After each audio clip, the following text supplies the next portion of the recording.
Hello everyone and welcome back to the Common Sense Crypto channel. As with you always, this is Rich doing another video today on XRP. So I hope you're all having a wonderful day today wherever you are in this great world. We're gonna talk about XRP. And I gotta start with this. I hate these posts, but there's so many people saying the same thing all of a sudden.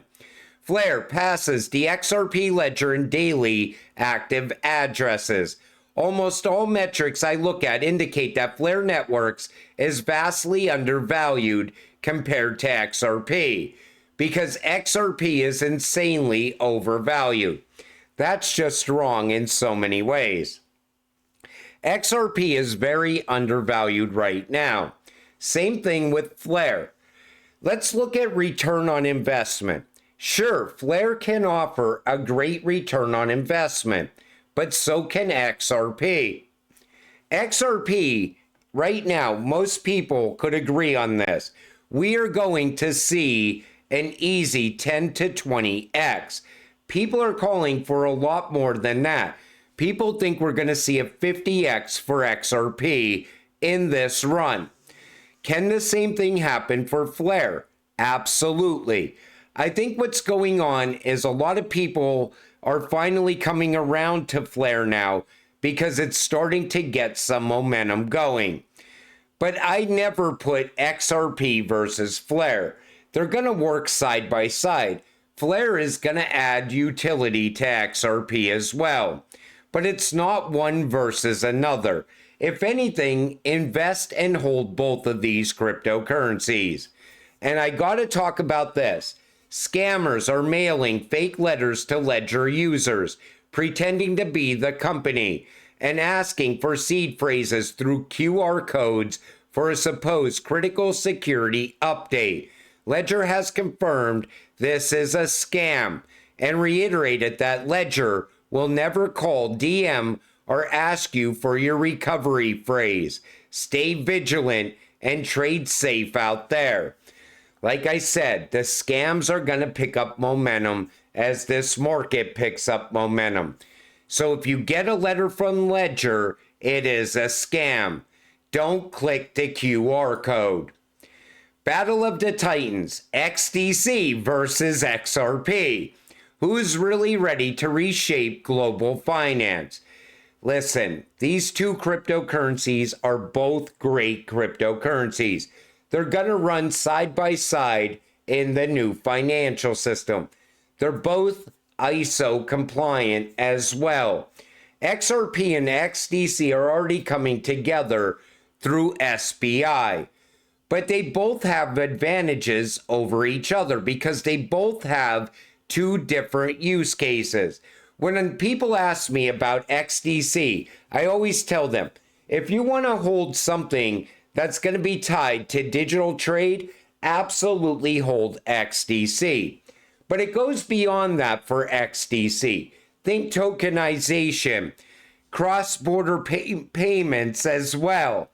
There's so many different use cases, but they're absolutely not fighting each other either. I would hold both of these cryptocurrencies as well. But, you know, everybody always thinks that it's one against another. It's not one coin to rule them all. I gotta remind you of that again. Major financial institutions are already using Ripple in a test run. So the institutions are already utilizing XRP in a test run. It's when they come out of the testing phase that you want to be holding XRP. When that happens, things are going to change very quick. But this is all documented. They're already telling you they're testing out XRP. So if they're testing it at different price points to see what the price has to be for XRP to be able to handle all the daily transactions, all of that traffic. That's where you will get that set price for XRP, in my opinion. This comes from Black Swan Capitalist. When it comes to the XRP ETF approvals, here are my thoughts. ETFs have always felt like a mechanism to siphon wealth from people who don't actually own the asset. That's exactly what happened in traditional markets. They gave people a way to speculate without ever truly being part of it. Now, XRP ETFs will bring volume, no doubt about that. And with the Federal Reserve recently lifting the restrictions on banks holding crypto assets, it's clear this is coordinated. More liquidity, more acceptance, more speculation, and eventually more adoption. But here's what really bothers me. There's a wave of excitement in the XRP community over this. And while I get it, at least be honest about what you're cheering for. Don't call it DeFi when it's being led by institutions through an ETF. That's not decentralization. That's just a new wrapper on the same old system. Worse, most of the XRP isn't even owned by the people. It's owned by institutions. We were just fortunate enough to be early and see what's coming. But it is true, and he's right. It's like creating paper XRP. Some of it is going to be held by institutions. There's no doubt about that either. And it's going to bring a lot of momentum and a lot of liquidity into XRP. But I'd rather see them hold the actual asset. And I've said that multiple times. But all these institutions are eventually going to hold XRP. They don't have a choice because they're going to utilize it on a daily basis to send money from point A to point B. Ripple SEC lawsuit. Top lawyer shares major crypto ETF correlation. So this is coming from Bill Morgan, a renowned pro-crypto lawyer, has provided crucial insight into the delay in the U.S. SEC decision on XRP and crypto ETF filings. Notably, the SEC has shifted the decision date on the Franklin Templeton linked spot XRP exchange traded fund to June 17th.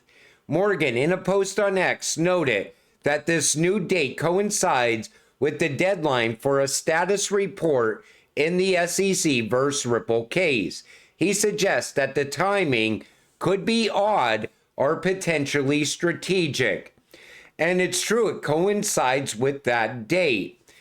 So does the SEC versus Ripple case have to be fully wrapped up before the SEC will approve these ETFs? That's what a lot of people are speculating on right now. I saw other people say that the Ripple versus SEC case doesn't even have to be over for the SEC to approve these ETFs. Here's what I think might be going on.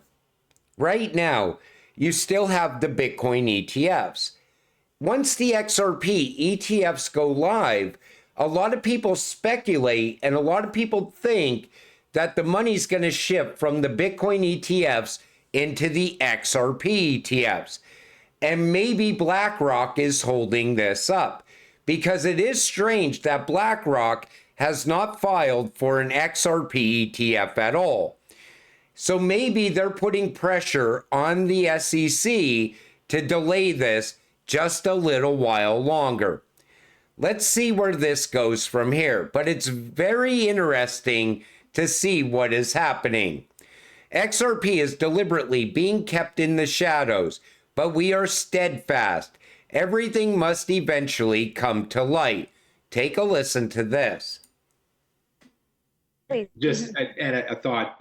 One, it makes me think about, the collective public has been consumed by the speculative nature of digital assets, right? And for good reason. It catches attention. There's been some great falls over the past couple of years, but as Patrick suggested and alluded to, there is an underlying technology that is essentially driving this ecosystem, this token ecosystem, which then leads to the trading of the asset. So there's a lot of interesting. I did not focus on those particular issues when I was chair of the CFTC. That was not the remit of the agency or my job, but there is something that sort of it is kept in the shadows, I think, by virtue of the louder noise, speculative nature of the tokens seems to have and manifest. And I think that's going to be interesting to see evolve, because it is very early days for that technology. And it is going to continue to prod on, and rules of the road, I think, will facilitate growth and where it goes. And it can be very disruptive, both on the beneficial side, but on the risk side to traditional finance and the rails and the plumbing that really drive our financial system. The second part, very quickly, is where does this fit, a decentralized financial system, fit within the current regulatory system itself? Because we are not accustomed to that. We are accustomed to a very centralized financial system where you have very clear intermediaries and exchanges and custodians and clearinghouses all along this sort of value chain of the financial plumbing system. And I think this is going to be another very tricky question, one that I've thought about, Patrick and I have talked a lot about, is where and how do you strike the right balance between understanding and appreciating the unique characteristics of a decentralized system and why it's unique from a centralized system, and why it doesn't necessarily necessitate the same regulatory vigor or requirements, but on the other hand, certainly cannot live in a regulatory vacuum, right? And I think there are some participants in that space who believe that is and should be the case. But I would say, exhaustively, it sounds like Patrick agrees, and I hope Congress and the regulators will follow suit, is that regardless of the decentralized nature of any new or 2.0 that might come down the road, there has to be some very clear, important intersections with the regulatory system. Take notice, he didn't mention XRP, but he said rails. He also said that it takes the back seat to these hype-driven, speculative assets. He also said plumbing in there as well. And those are words that Ripple has used over the years. We even talk about Ripple rails all the time. Ripple cited the plumbing. They're out there fixing the plumbing like plumbers, making sure that the new system runs seamlessly. But and he also said that regulations will clear the road for something like this. Like I've always told you, Bitcoin is the distraction. XRP is the disruption that is coming, and there's no stopping it. Because even if the US doesn't get on board and get things done, cleared away for XRP and RippleNet, overseas, they're already doing this. The BIS is not slowing down. The IMF is not slowing down. And now they're also working with the US Treasury as well. Everything is coming together perfectly. Bitwise's Matt Hoogan believes Bitcoin's 4-year cycle is dead, and this cycle will last much longer. I'm just going to play the intro to this. Take a listen. 4-year cycle? Is it over? Yeah. Woo. It's over. Okay, hold on. Explain. Well, I mean, so my view of the 4-year cycle is you have a catalyst that brings new pools of capital in. So 2011, it was the launch of Coinbase. Retail investors could buy Bitcoin, new capital, then leverage builds up and eventually it pops. 2015, the introduction of Ethereum. 2019, DeFi. 2023, it was Grayscale winning its lawsuit in March against the SEC. We're going to get ETFs bringing in capital. The reason I think it's probably not going to play out over 4 years is I think that's a longer inflow of capital than retail hot ball of money, which was the past 3. And then secondly, we have yet another of those catalysts in November, which is the election completely changing the game in terms of. Now, he said that before Trump even got elected as president. Now, he says the Bitcoin 4-year cycle is dead, and I agree with him on that. But the nail in the coffin is going to be utility. They want to believe that Bitcoin is going to continue to go up only from here, and they're all wrong. Bitcoin struggles to get above 95K. Every time it happens, it comes crashing down. Before, every time it got above 100K, it came crashing down. There's one last gasp for Bitcoin.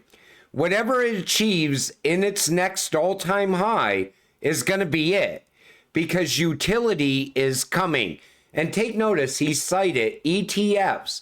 What do you think is going to happen when these XRP ETFs go live? These institutions know that XRP has utility. They know it has a real world use case. It solves problems. It's a huge disruptor in the banking system. It eliminates middlemen. It offers on-demand liquidity, and it cuts down on fees, and it makes everything happen in a matter of 3 to 5 seconds. This is going to change, and I kept telling you the 4-year cycle is going to come to an end, but it's going to come to an end with utility changing everything. But like I always tell you, until it happens, stay patient, stay positive, and let's get rich together. With that said, I'm going to wrap up this video. I want to thank you all for watching. I appreciate all of you. I'll see you in the next one. Have a great night.